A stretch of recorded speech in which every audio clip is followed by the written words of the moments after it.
হয় বিকাশ অসম ডাঙৰীয়া প্ৰথমে আপোনাক ৰিপৰ্টাৰ এনিলৈ স্বাগতম জনাইছোঁ। হয় নমস্কাৰ নমস্কাৰ।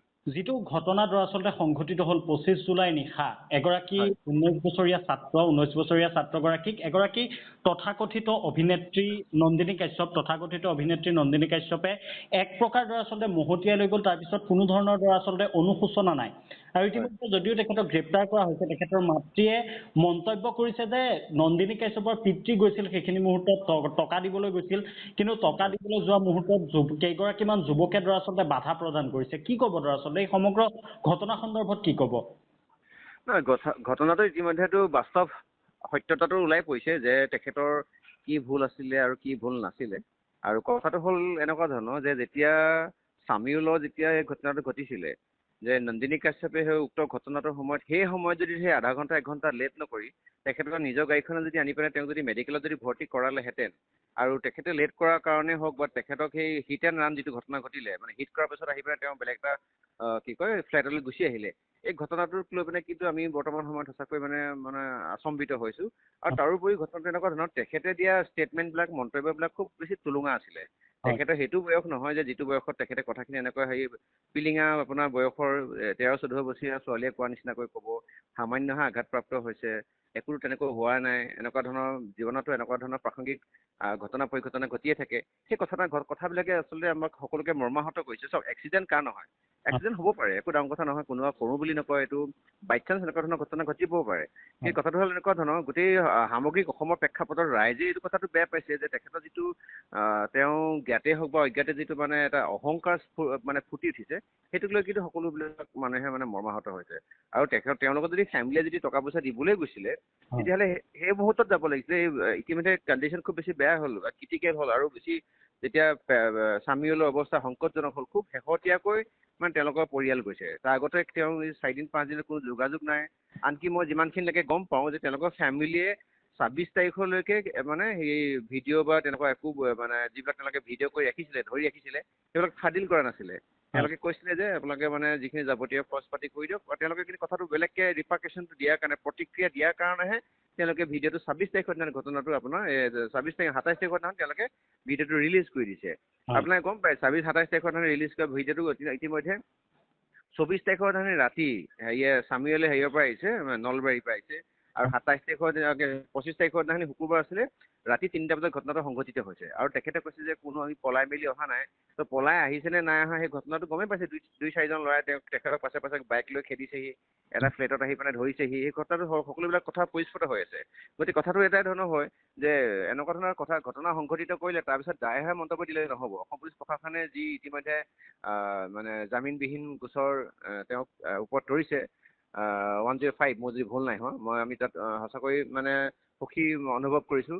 কাৰণ এনেকুৱা ধৰণৰ কথাবিলাক এটা লাষ্ট এক্সাম্পল হিচাপে ছেট হ'ব লাগে যাতে আহি থকা দিনত আৰু নন্দিনী কাশ্যপৰ জন্ম নহয়, আৰু যাতে চামিউলৰ নিচিনা এনেকুৱা 19-20 বছৰ বয়সৰ ল'ৰাই যাতে মাকক বুকু সুধাকৈ যাতে অজান দেশলৈ যাবগৈলগীয়া নহয়।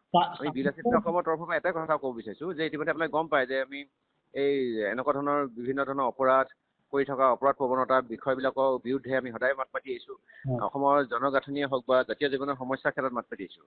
কিন্তু আমি বিচাৰোঁ যে এনেকৈ কিমান আমি মাত মাতিম, সকলো সচেতন হোৱাটো দৰকাৰ। কাৰণ তেখেত আছিলে অভিনেত্ৰী।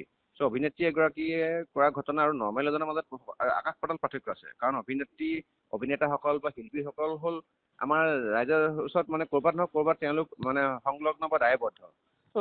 তেনেকুৱা ঘটনা পৰিঘটনা এগৰাকী অভিনেত্ৰীয়ে মানে আওকাণ কৰি গুচি যোৱাটো কিন্তু তেওঁলোকৰ মানে কি কয় নিজৰ কি কয় এটা সাংঘাতিক ধৰণৰ এটা মানে পৰিচয়, এটা বেয়া পৰিচয় দাঙি ধৰিছে মানে। চামিউলৰ পৰিয়ালে ইতিমধ্যে অভিযোগ উত্থাপন কৰিছে যে নন্দিনী কাশ্যপে ভাবুকি প্ৰদান কৰিছিল যে মোৰ সৈতে বহু নেতা জড়িত হৈ আছে, মোৰ সৈতে মন্ত্ৰী চিনাকি আছে, মোক একো কৰিব নোৱাৰে, মই জামিন লাভ কৰিম বুলি অভিযোগ এক প্ৰকাৰ ভাবুকি দিয়াৰ অভিযোগ উত্থাপন কৰিছে। কিমান দূৰ সত্য দৰাচলতে এই ঘটনা, যিহেতুকে আপোনালোকে বীৰ লাচিত সেনাৰ যিসকল জোৱান আছিল, বীৰ লাচিত সেনাৰ জোৱানসকল প্ৰথম অৱস্থাৰ পৰাই সেই ঘটনাৰ সৈতে জড়িত হৈছিল, কি ক'ব? হয়, নহয় কোনোবাৰ লগত কাৰোবাৰ চিনা পইচা থাকিব পাৰে, একো ডাঙৰ কথা নহয়। কিন্তু তেওঁৰ লগত চিনা পইচা থকা ব্যক্তিসকল সিমানো কাণ্ডজ্ঞানহীন ব্যক্তি নহয় যে তেওঁ এনেকুৱা এটা অমানৱীয় ঘটনা ঘটাব, মানে হৃদয়হীন এটা ঘটনা পৰিঘটনা তেওঁ মানে সংঘটিত কৰিব আৰু তেওঁ চিনাকি কোনোবা নেতা পালিতে আহি পিনে এইখিনি সময়ত জুইত জাপ দি মৰিব, ইমানো তেওঁলোক বুৰ্বক নহয়তো। মানে নন্দিনী কাশ্যপ বুৰ্বক হ'ব পাৰে, নন্দিনী কাশ্যপৰ মাথাই সেইটো সময়ত মানে উপস্থিত বুদ্ধি নেখেলাব পাৰে, কিন্তু তেওঁলোকৰ চিনাকি মানে নেতা পালি নেতা বা ডাঙৰ অফিচাৰ্ছবিলাক ইমান মূৰ্খ নহয় নহয়, তেওঁৰ মগজটো তাৰ এই MP MLA বা বাকী মানুহবিলাকৰতো মগজটো একে চলি থকা নাই। গতিকে এইটো মুহূৰ্তত তেতিয়াহ'লে কিমানজন নেতা পালি নেতা মন্ত্ৰী আহি পেলাই তেওঁৰ সন্মুখত খাৰা হ'লি দে তই ভুল কৰা নাই বুলি ক'বৰ কাৰণে। তেতিয়া মানে সৰ্বত্ৰে এটা চৰ্চা হৈছে যে তেখেতে ভুল কৰিছে, তেখেতে এটা অপৰাধ কৰিছে, এটা অমায়িক ল'ৰাৰ ওপৰে গাড়ী চলাই লৈ গুচি আহিছে, ধেমালি নেকি? সেইখিনি মানৱীয়তা থাকিব লাগিছিল তেখেতৰ। আমি নন্দিনী কাশ্যপৰ এইখিনি কথাত আমি বেয়া পাইছোঁ যে 20-21 বছৰ বয়সীয়া এটা নিজে কষ্ট কৰি খোৱা ল'ৰা, এটা অমায়িক ল'ৰাৰ ওপৰত গাড়ী চলাই দিছে, তাৰপিছত তেখেত আহি পিনে তেওঁ নিজক মানে বচাবৰ কাৰণে আহি পিনে বেলেগ এটা ফ্লেটত আহি পিনে তেওঁ সোমাই পেলাই মানে পলায়নৰ প্ৰচেষ্টা চলাইছে। এইটোতো বেয়া কথা হৈছে। আহি থকা দিনততো ইয়াৰ পৰা মানে আমাৰ সাধাৰণ মানুহে কি কথা শিকিব? সাধাৰণ মানুহেতো শিকিব যেনেকে ঘটনা সংঘটিত কৰিব লাগে আৰু পলাব লাগে। কিবা কাৰণত সেই 2-4জন ল'ৰাই গৈ পিনে ধৰিলে বুলিহে। কিবা কাৰণ যদি তেওঁলোকে যদি নধৰাহেঁতেন, এতিয়া স্বামীলকো কোনে হত্যা কৰিলে আমিতো গমেই নাপালোহেঁতেন, গাড়ীখনতো ধৰাই নপৰিলেহেঁতেন। গাড়ীখনতো সম্পূৰ্ণ আমি ভিডিঅ' পোৱাই নাই ন, CCTV কেমেৰা 8-10 ছেকেণ্ডৰ ভিডিঅ', 12 ছেকেণ্ডৰ ভিডিঅ' চবে পাইছোঁ। 12 ছেকেণ্ডৰ ভিডিঅ'ত আমি ধৰা নপৰিলেহেঁতেন। গতিকে এইটোতো মানে ভগৱন্তক আমি এটা কাৰণে শ্ৰীচৰণত প্ৰাৰ্থনা জনাইছোঁ যে পৰিয়ালটো এইটো এনেকুৱা ধৰণৰ এটা সাংঘাতিক বেয়া অৱস্থাত যাতে সাহস দিয়ে, তেওঁলোকে আহি থকা দিনবিলাকত মূৰ তুলি জীয়াই থাকিবৰ কাৰণে। বুকুখন তেওঁলোকৰ সুদা হৈ গৈছে, উদং হৈ গৈছে। এই ক্ষেত্ৰত সকলোৱে সহযোগিতা আগবঢ়োৱাটো প্ৰয়োজন। আৰু মই আপোনাৰ চেনেলৰ যোগেদিও মাননীয় মুখ্যমন্ত্ৰী মহোদয়ৰ ওচৰত মোৰ বিশ্বাস আছে যাতে তেখেতে এই পৰিয়ালটোৰ কাৰণে সমবেদনামূলক বা নহ'লে তেওঁক আৰ্থিকভাৱে যাতে এটা ধনৰ টোপোলা আগবঢ়াই যাতে মানসিকভাৱে অকণমান ক'ৰবাত নহয় ক'ৰবাত যেন প্ৰাপ্তি মানে সুচল কৰি দিয়ে মানে। হয়, গুৱাহাটী চিকিৎসা মহাবিদ্যালয়ৰ ওপৰত অভিযোগ উঠিছে যে গুৱাহাটী চিকিৎসা মহাবিদ্যালয়ৰ যিটো এমাৰ্জেঞ্চি চেক্টৰ আছে বা ICU চেক্টৰ আছে, তাত কোনো ধৰণৰ স্বামীউলৰ চিকিৎসাৰ কোনো ধৰণৰ ব্যৱস্থা কৰা নাছিল বা নিউৰ' চাৰ্জনৰ বাবে অপেক্ষা কৰিবলগীয়া হৈছিল। কি ক'ব দৰাচলতে চিকিৎসা মহাবিদ্যালয়খন চৰকাৰী হোৱাৰ বাবে বা চিকিৎসা মহাবিদ্যালয়খনত কোনো ধৰণৰ উপযুক্ত ব্যৱস্থা নাই নেকি? কি ক'ব? মই এটা কথা, আপোনাৰ কথাটো মই মানে অলপমান 50% মই নস্যাৎ কৰিব বিচাৰিছোঁ। মানে বৰ্তমান সময়ত মেডিকেল ব্যৱস্থাটো আগৰ তুলনাত 10-15 বছৰ আগৰ তুলনাত কিন্তু যথেষ্টখিনি উন্নত। কিন্তু তাৰ মানে বিপৰীতে বৰ্তমান সময়ত ৰোগীৰ সংখ্যা বা তাত ভৰ্তি হোৱা ইমাৰ্জেঞ্চি ইউনিটত ভৰ্তি হোৱা মানুহৰ সংখ্যা বহুত বাঢ়ি গৈছে। আৰু দুৰ্ঘটনা পৰিঘটনাবিলাক হৈয়ে আছে। দেখিছে প্ৰত্যেক দিনাই আজি যদি 10টা হয়, অহাকালিলৈ 20টা হ'ব। গতিকে আমি মেডিকেল কৰ্তৃপক্ষক চিধাচিধিকে জগৰীয়া কৰিলে বেয়া হ'ব। কথাটো কিন্তু আমি এনেকৈ ভাবিব পাৰোঁ যে মেডিকেলৰ ধৰি লৈছোঁ এনেকুৱা অকণমান সম্প্ৰসাৰণ মানে হেৰি কৰিব লাগে, তেওঁলোকৰ চিষ্টেমটো অলপমান ডেভেলপ কৰিব লাগে আৰু পাৰিলে এনেকুৱা মানে চৰকাৰী মেডিকেলৰ যদি ইনফ্ৰাষ্ট্ৰাকচাৰ ডেভেলপ কৰিলে বা নহ'লেও আৰু ইয়াতকৈ বেলেগকৈ মানে ইউনিট ক'ৰবাত খুলিব পাৰি নেকি তাৰ ব্যৱস্থা কৰিব লাগে। আৰু আমি বিচাৰোঁতে এডিশ্যনেল ডক্টৰবিলাক এপইণ্টমেণ্ট দিব লাগে আৰু ডক্টৰ এপইণ্টমেণ্ট দিব লাগে। বহুত দিনৰ পৰা ডক্টৰ এপইণ্টমেণ্ট হোৱা নাই আৰু আমি বিচাৰোঁ চৰকাৰী পক্ষৰ এই চিকিৎসা বিভাগটো উন্নত হওক। কাৰণ যিকোনো ক্ষেত্ৰত আমি সততে ধনী দুখীয়া সকলো চামৰ মানুহে গুৱাহাটী মেডিকেল কলেজলৈ গুচি যাওঁ, GMCHলৈ গুচি যাওঁ, কাৰণ কিছুমানে কম দামত আপোনাৰ চিকিৎসা কৰিবৰ কাৰণে বা নহ'লে ধৰি লৈছোঁ মেডিচিন বা দৰৱ পাতি পাবৰ কাৰণে। সকলোৱে যেতিয়া এটা জেগালৈ যোৱা হয় তেতিয়া ধৰি লৈছোঁ অলপমান কি কয় আউট অফ দ্য কণ্ট্ৰলো হৈ থাকে। আমি বিচাৰিছোঁ হয় মেডিকেল ইউনিটবিলাক ডেভেলপ কৰক, বহাওক, নহ'লে ডক্টৰৰ এপইণ্টমেণ্ট কৰক, নহ'লে চিফ্টবিলাকত মানে ডে চিফ্ট নাইট চিফ্ট সকলোতে 24/7 আৱাৰ্ছ মানে ডক্টৰৰ ব্যৱস্থা কৰক। আমি সেইটোকে বিচাৰিম আৰু চিকিৎসা পদ্ধতিটো উন্নত হওক। কৰিছে আগতকৈ বহুতখিনি যথেষ্ট কৰিছে, কিন্তু যদিও যথেষ্ট কৰিছে আমাৰ কাৰণে এতিয়া যথেষ্ট হোৱা নাই, আৰু লাগে। নন্দিনীৰ মাতৃয়ে ইতিমধ্যে এটা কথা উল্লেখ কৰিছিল, যিটো কথা এপ'ল' হস্পিটেলৰ প্ৰসংগটো উত্থাপন কৰিছে যে কেৱল মাত্ৰ নন্দিনীৰ পৰিয়ালৰ সিদ্ধান্ত অনুসৰিহে দৰাচলতে তেখেতে আমাৰ কেমেৰাৰ সন্মুখত কিছু সময় পূৰ্বে সেইটো মন্তব্য কৰিছে যে তেখেতসকলৰ পৰিয়ালৰ সৈতে বুজাবুজি কৰিছিল নন্দিনীৰ পৰিয়ালে আৰু তাৰ পিছতহে দৰাচলতে সমীউলক এপ'ল' হস্পিটেললৈ লৈ যোৱা হৈছিল। নন্দিনীক বচাবলৈ বোকাত মিছা মাতিছে নেকি মাতৃয়ে? কি ক'ব?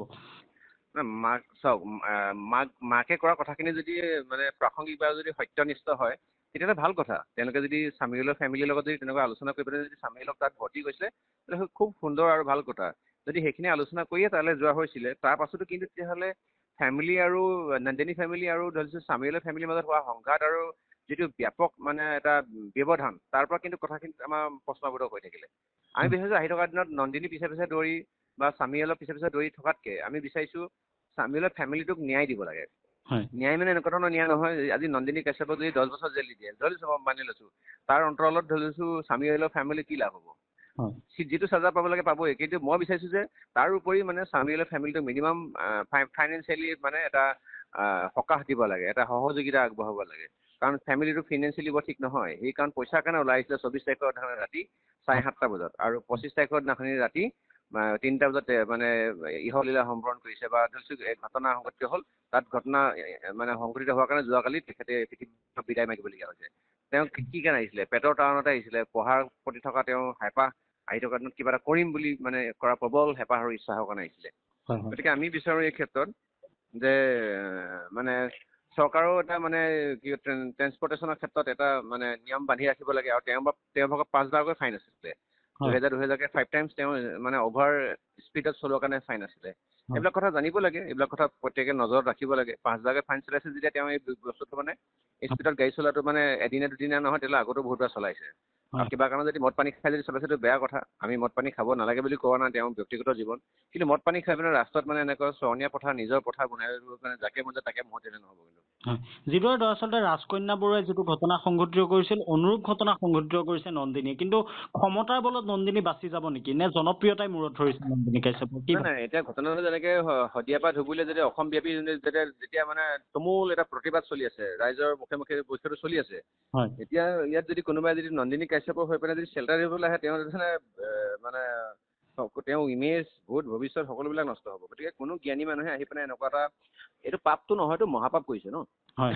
এনেকুৱা এটা মহাপাপক মানে কোনো জ্ঞানী মানুহে আহি পেলাই সঁহাৰি নজনাহি বুলি আমি বিশ্বাস আছে, আমাৰ বিশ্বাস আমি ৰাখিছোঁ। আৰু আমি বিচাৰিছোঁ ন্যায় পাব লাগে, আৰু ফেমিলিতে মানে প্ৰপাৰ কম্পেনচেশ্যনটো পাব লাগে মানে।